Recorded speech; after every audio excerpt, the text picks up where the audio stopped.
Hello friends, next exercise 1.1 first sum find out பண்ணலாம்.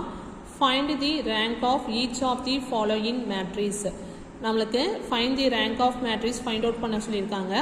அதில் first subdivision என்ன கொடுத்துருக்காங்க அப்படின்னா 5, 6, 7, 8 எந்த லெட்டரும் அசியூம் பண்ணாதனால நம்ம லெட் ஏ ஈக்குவல்ட்டுன்னு அதை அசியூம் பண்ணிக்கிறோம். இப்போ இது என்னது ஆர்டர் ஆஃப் ஏ என்ன ஃபார்மில் இருக்குன்னா 2x2ல் இருக்குது.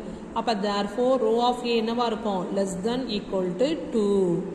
இப்போ ஈக்குவலன்ஸ் இப்போ மேலே உள்ள வேல்யூ 1 இருக்கணும், அப்படிலாம் வேறு டேர்ம்ஸ் இருக்கலாம். அதுக்கு கீழே உள்ள வேல்யூவை நீ என்னென்னு கொண்டு வரணும் ஜீரோங்கிறத நம்ம ஃபைண்ட் அவுட் பண்ணணும்.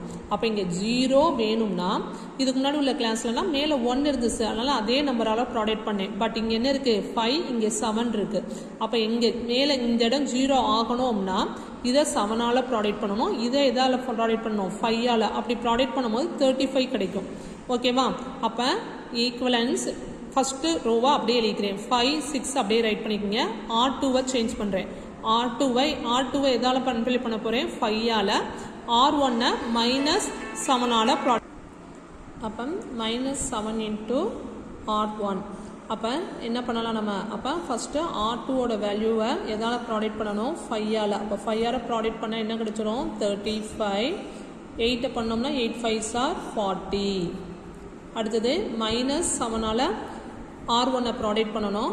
அப்போ இந்த இருக்குது 5. இப்போ -5 -7ஆல் R1-ஐ ப்ராடக்ட் பண்ணும்போது என்ன கிடைக்கும் நம்மளுக்கு -35. -7 இன்ட்டு 6 -42. ரெண்டையும் ஆட் பண்ணும்போது என்ன வந்துடும் இங்கே 0, இங்கே என்ன வந்துடும் நம்மளுக்கு -2. அப்போ R2ஓட வேல்யூ என்னது 0 -2. அப்போ therefore ரோ ஆஃப் ஏவோட வேல்யூ என்னது 2. இந்த டேர்ம் ஃபுல்லாக 0 ஆனால் தான் ரோ ஆஃப் ஏ என்னவா இருக்கும் 1ஆக இருக்கும். பட் இந்த டேர்ம் 0 ஆகாதனால row of A equal to 2. Okay friends, bye.